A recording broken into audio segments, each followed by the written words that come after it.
leen ñu dëgg fen yi moom tàyyi nañ ci fen yi dañu dem ba dërkis ci ay duul fen ngeen ba ñu dërkis mais bu leen ñu fenati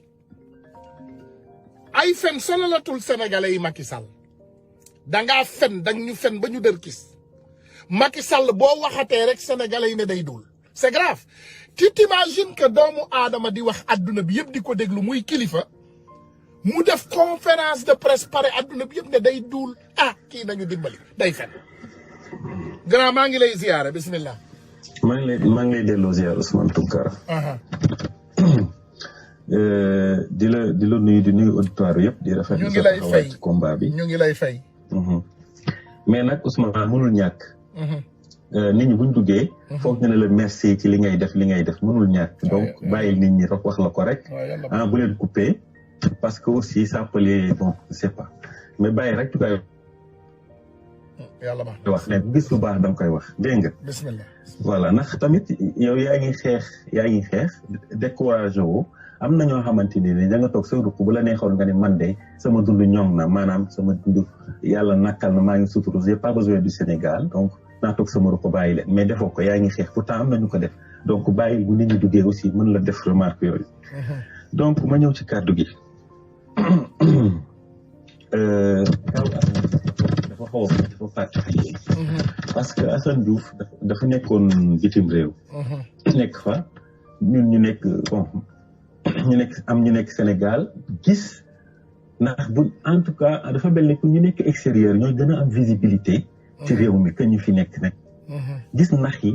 ak wareeg plan yi nga xamante ni ne gouvernement bi fi nekk mi ngi koy teg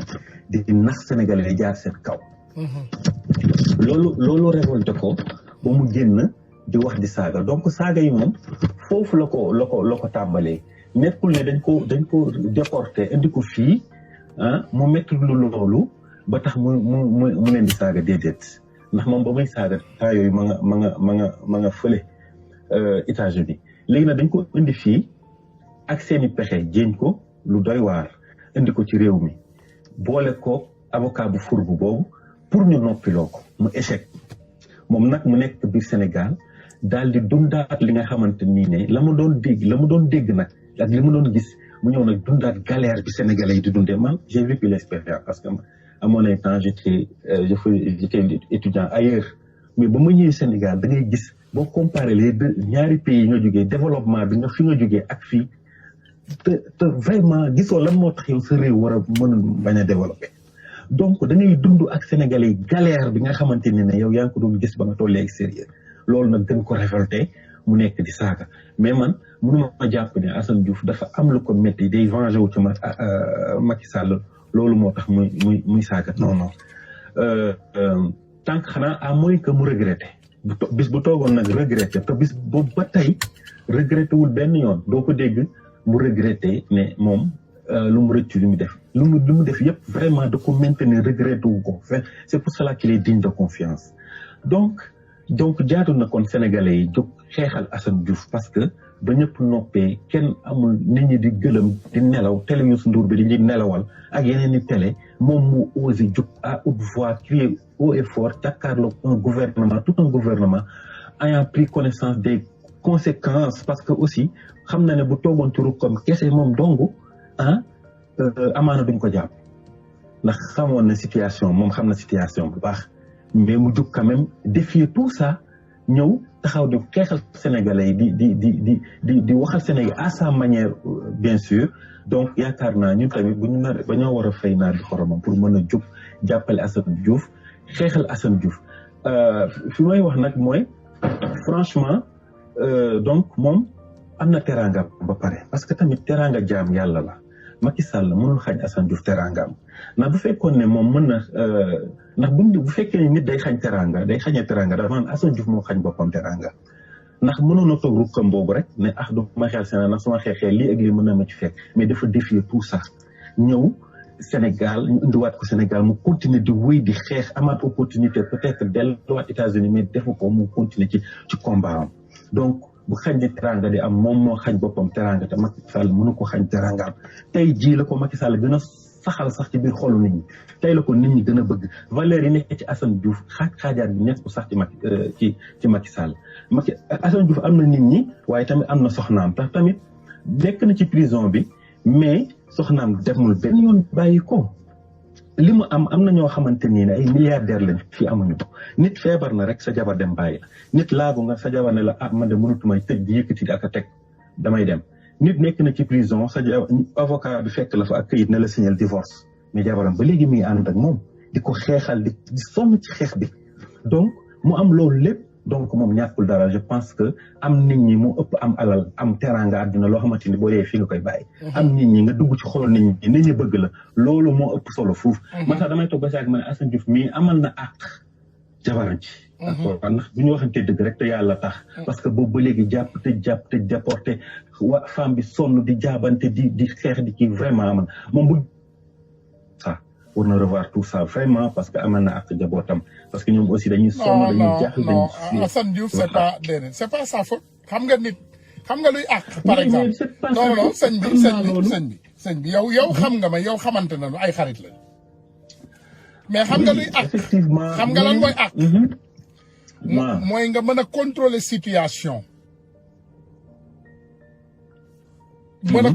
situation Assane Diouf mënul contrôler situation boppam Assane Diouf mën naa bañ a saaga Macky Sall sax ñu attaqué ko loolu c'est ce qui est grave xam nga délinquant boo ko sekkee ak ay délinquant gis nga boo sekkee ak ay bandi mais Pape Alé Niang mi ngi nii gars yi accidenté loo ko fële ci corniche bi lu xew foofu on ne sait pas mais il y a des gens qui ont perdu la vie au Sénégal on ne sait pas gis nga Macky Sall c'est un délinquant boo sekkee ak délinquant ak woyu on ne sait jamais Ousmane ñun ñoo ko të ñun ñu nekk bitim réew nekk ci ay situation yu normal te mënuñoo laal loolu jaaxal na ko trop réseaux sociaux yi daaneel na Macky Sall ba pare Macky Sall il est déjà tombé Macky Sall est un cadavre qui marche dëgg la mais toujours am na donc daal il faut man tamit moom bu leen saaga da leen war a saaga franchement ñii dañoo mérité nañ sax lépp saaga parce que Macky Sall rek boobu am na benn qualité mu génn di attaqué sénégalais yi ndax dañoo wax jabar frère bi génn voilà waaw léegi yow ngay saaga nga ne kenn du la saaga donc loolu kii mais aussi xam nga tamit nit ki tamit sukk du tey yóbbaale say il faut tamit mu xoolaat parce que tamit di teg nattu nit muy chaque jour muy jaabante di kii métti tamit loolu aussi un peu kii na xoolaat rek il faut que ñu xoolaat rek situation bu analyser waat tamit xoolaat njabootam loolu aussi il faut qu'on se dise la vérité aussi dafa am mënuñu ko jàpp tout le temps di génn xam nga son noonu bu la ëppee doole bu ko armé son noonu bu la ëppee doole bu ko jox ay fetal bu ko jox ay armé y a d'autres stratégies yoo xamante ni mën na ko utiliser xeexe ko mais utilise la tête sa noonu bu la ëppee doole lan fenn nga ko mën a vaincre c'est la tête te gis naa ne opposition bi il y a une ou deux personnes yoo xamante sont en train d'utiliser la tête pour vaincre Macky Sall donc loolu rek la loolu dong lañ ci mën a def donc di wax rek comme suba dafa war a taxaw juge bi nañ ko soutenir ñun ñëpp injustice lay def lay subir en fait ñu am na ñoo xamante ñoo war a nekkuñ ci biir te lan lañ ko gënee te ñun ñëpp saaga fii ñuy saaga bari na série télévisée yi sax léegi lañuy saaga ñëppay saaga donc nañ ko bàyyi mu delluwaat njabootam ndax loolu mooy di dëgg te loolu mooy ñoo nekk lu normal merci beaucoup grand xam nga grand bi dafa am fu mu laal fu metti tuuti ràññee leen loolu ci Macky Sall ak nit ak protéger li mu bëgg Macky Sall il a un cible et ce cible c'est pas le Sénégal imaginez tey lu tolloog BBC News BBC World News jàpp benn doomu aadama ñu am luñ ko takkal am luñ ko wax ne moo def ne dafa sàcc 6 000 milliards sénégalais yi ñu indi ay firnde Frank Timis ba wax ñu Frank Timis ñaata impôt lay fay ci Europe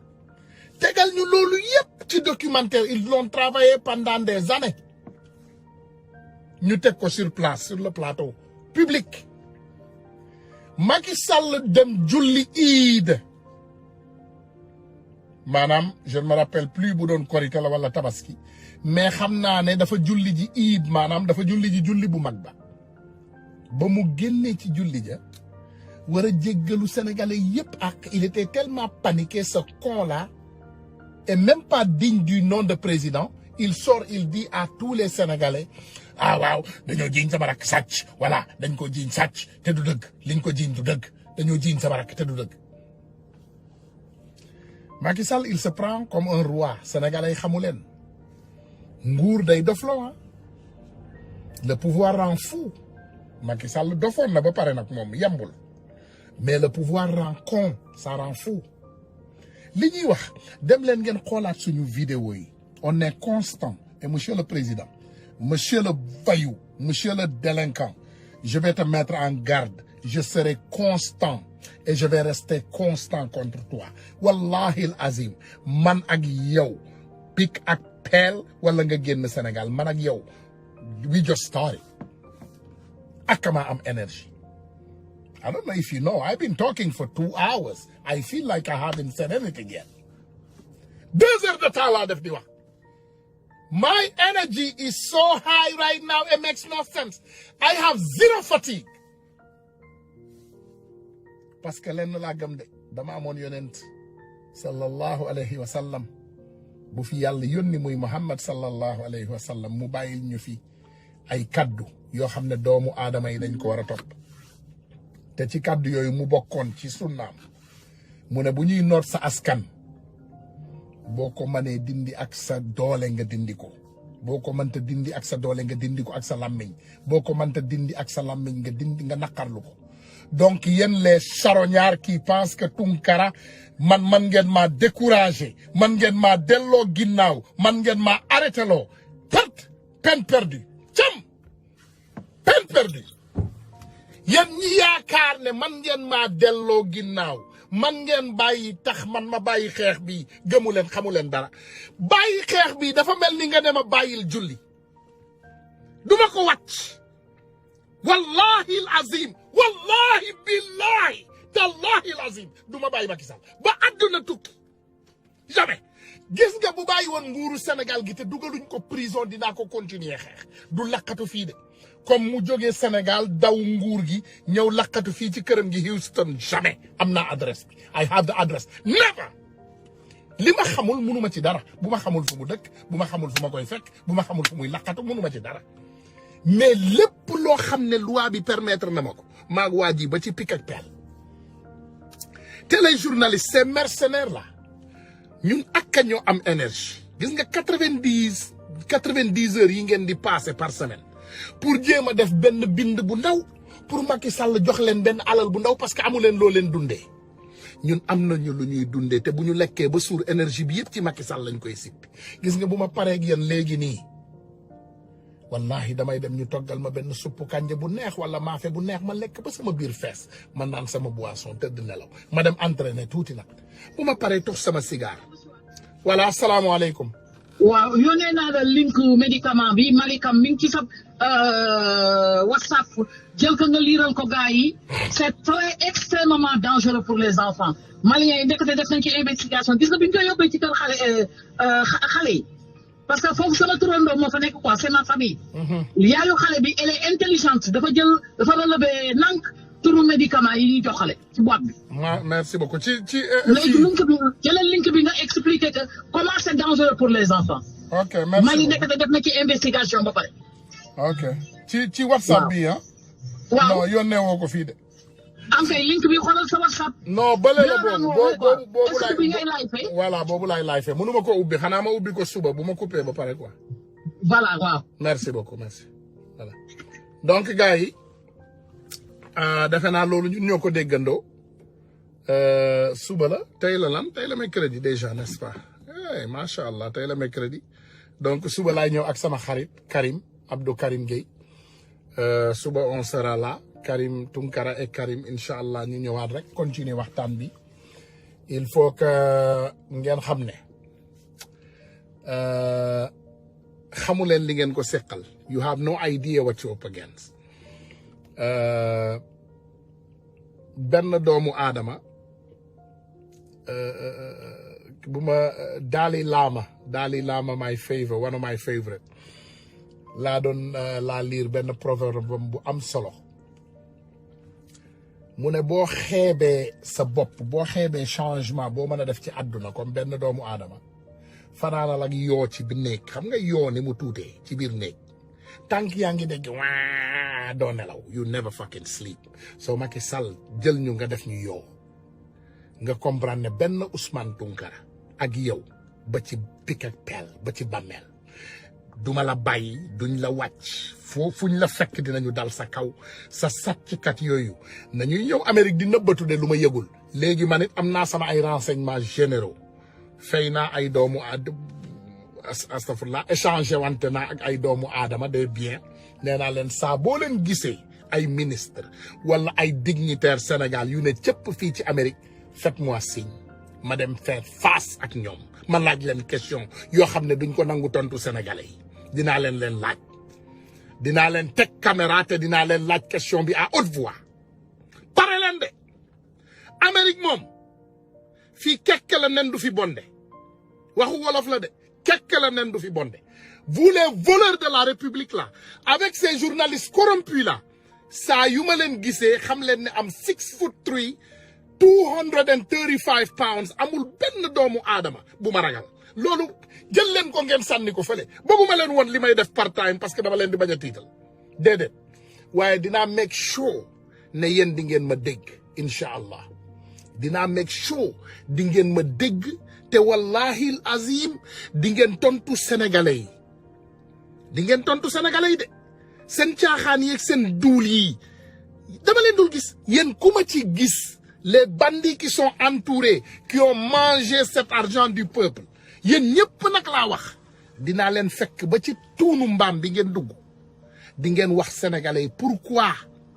ngeen di leen di manquer respect journaliste bu mu doon dinaa taxaw bu ma fi gisoon tey mut baan nga xam ne maay moom dinaa ko ne duulkat bi monsieur come tell us mu ne Abdoulaye Thioune Sène nee na bàyyi loolu baaxul ci yow mais Abdoulaye Thioune Sène man yëgatuma sama bopp man faaleetuma lu baax ci man ak lu baaxul ci man man li baax ci Sénégal moo ma intéressé man li baax ci man xam naa ko te maa ngi koy def voilà li baax ci Sénégal moo ma intéressé donc toi déjà defe naa suñu ay liggéey bokkul mais incha allahu rabbi yonent yàlla moo ko digal de xanaa mu wàcce waat hadis bu bees mu ne ku sa nguur di sàcc ci sa biir réew bu ko wax dara doomu aadama bu ñuy réew ci sa biir réew bu ko wax dara ku ñuy tooñ bul waxati dara voilà xanaa ñu wax loolu mais tant que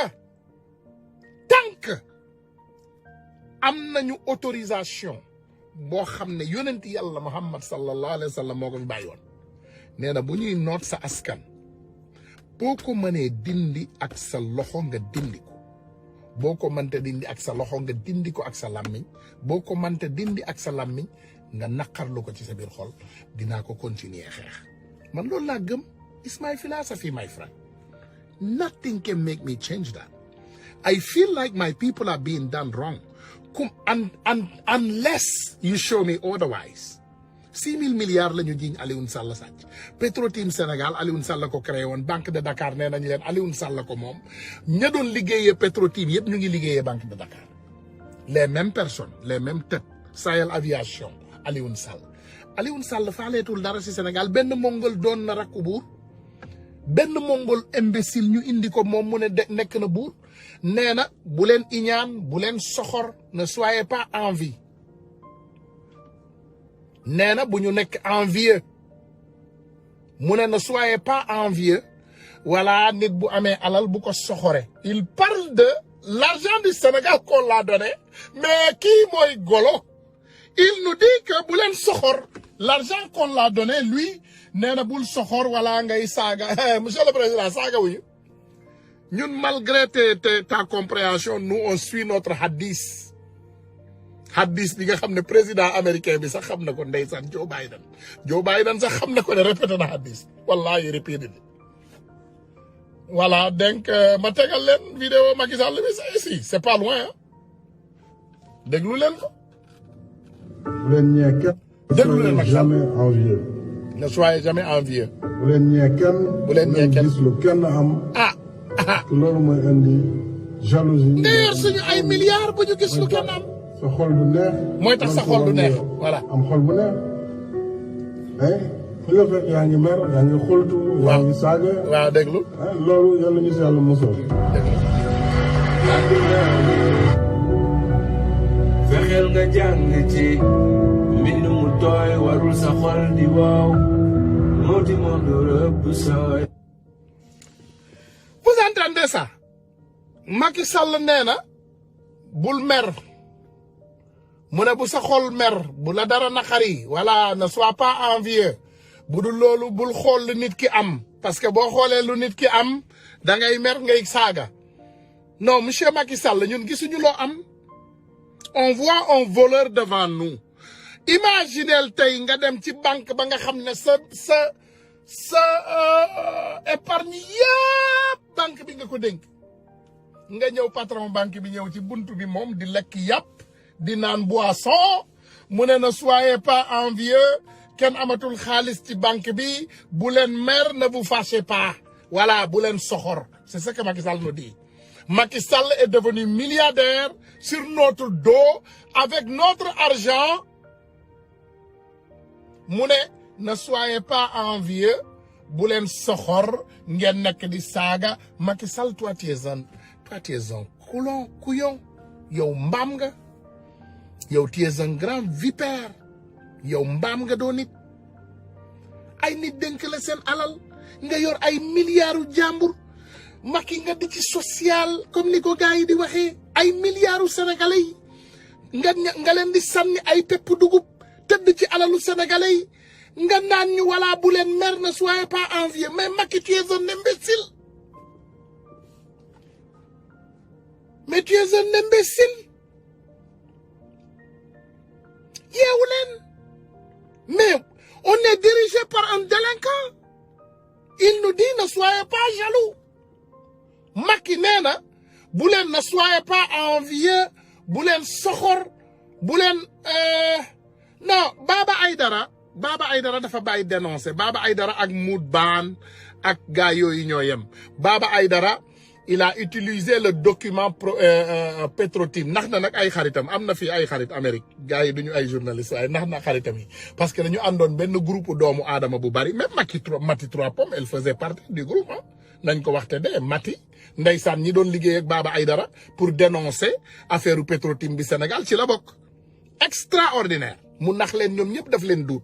parce que Baba Aïdara quand il a dénoncé l'affaire Petro-Tim Baba Aïdara même bi Idrissa Seck ñëwee fii ñaan na kii ak moom Baba Aïdara dem na ci Karim Wade dem na fu ne moom dafa doon lambaatu di wut xaalis di wut fu ñu ko joxee somme bu takku xam nga Baba dawalkatu taxi la Amérique Baba Aïdara c'est un conducteur de taxi ici aux États-Unis moo tax keroog ndeysaan bi mu defee vidéo bi mu ne moom du wax ak affaire yi parce que moom li muy wax lu rëy a rëy la mu ne du wax ak livré katu nokkos wax na dëgg de man damay livreel sama jabar nokkos xam nga lu tax parce que j'ai marié une femme pour 20 ans mosul liggéey imaginel nga takk jabar ñaar fukki at nga ne ko doo liggéey toppatool ma samay doom mu lay toppatool ay doomam nga ne ko créer société assaisonnement ma jàppale la ci Baba Aïdara j'ai pas de honte sur ça mais crois-moi xam nga bu ma la waxee dara Baba oto bi may dawal bu ma ko dawalee ba dem livrer nit ñi seen assaisonnement yenn saa yi dañuy gestu mi ñu ne mais attends kii daf ñu yab xanaa kii naka ngay dawalee oto bu luxe bu mel nii nga ñuy ñëw di livrer assaisonnement Baba chauffeur u taxi la moi j'ai jamais conduit un taxi New York laa nekk Amérique laa ne laaj leen gars yi ñu wax leen ne leen Tunkara lu muy liggéey ils vont te dire de toute façon Baba c'est un conducteur de taxi Baba dóor na benn jël Angleterre jël 10 000 euros nax ko ne da koy wutal kayitu Amérique sërëm on a tous les preuves Baba bi mu dóoree ba pare dajale dajale Baba xool lamb na ci Karim Wade lamb na ci Idi fu mu dem daal day lamb xool xaalis ndeysaan Sonko le pauvre il n'a pas d'argent Sonko n'a pas d'argent à partager son cœur est mignon Sonko est excellent Baba Aïdara daal dem ñu jox ko xaalis ba pare boo leen fàttale ko après mu dem Sénégal commencé blanchir Aliou Sall waaw Aliou Sall li gars yi di waxtu dëgg c'est lui qui a sorti c'est la même personne qui a sorti les documents et toutes les choses se sont aggravées ñu jox ko ci ndeysaan alal bu takku ñu ne ko génnal nga démentir comme ça s'est passé avec Idrissa Seck au CESE xam nga Idrissa Seck moo fi doon génn di dénoncer 16 léegi Macky Sall def ko fa président li mu doon dénoncé ñu jël ko fal ko fa mais c'est fini xam nga kan moo may wax lii benn maire bu màgget bu nekk suñu kër elle a 80 ans mu ne ma yëg na li Idrissa Seck def ma ne ko lu mu def mu ne xoolal ma moom ndeysaan li mu doon dénoncé Macky Sall fal na ko fa maire bu 80 ans danaa leen Sénégalais yi dofatuñu ma ne yéen vraiment vous aurez des problèmes Baba Aïdara jot na koppar Baba Aïdara jot na ay terrain Baba Aïdara jox nañ ko xaalis bu takku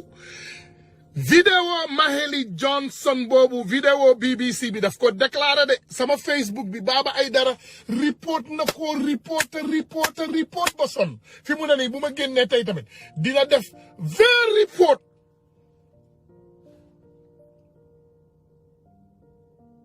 Ousmane Tounkara dafa def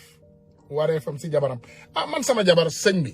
man sama jabar mooy sama or mooy sama jama benn jabar laa am ñaar fukki at ñu ngi nekk mu jural ma ay doom yu barkeel macha allah ay doom yu taaru ne li ma leen di wax toujours la sama taaw bu jigéen mi ngi jàng liggéey maanaam macha allah daal mais je garde ma famille privée parce que comme ay dëmm dañoo am ci réseaux sociaux yi léegi dinaa bàyyi gars yi tranquille temps yi ndeysaan dañuy wax ak ay kilifa ñu naan ñu amee votre famille bàyyi leen ci xeex bi yéen ngeen xeex parce que tamit ñoom laajuñu pour nekk fi mais Baba Aïdara a reçu sa part du gâteau bi mu jotee paaram ci gâteau bi Baba Muut la tudd bu ko kenn neeti Baba Aïdara Baba Muut Baba c'est fini il ne parle plus Baba ne parle plus xanaa Mati invité ko Mati dégg naa ko démb mu koy téléphoné pour invité dañ ko bëgg a fësalaat mais peine perdue gis nga Baba Aïdara mënatu leen def dara ci àdduna ba ñun ñu gëmati ko on vous l'a dit déjà dafa am ay doomu aadama yoo xam ne on a mis la croix xoolal lu tolloog élection Sénégal jot Cheikh Yérim Seck Baba Aïdara muut xaw ma wóoruma muut ban wóoruma mais je sais que ils se sont collaborés pour fenal Ousmane Sonko ne dafa recevoir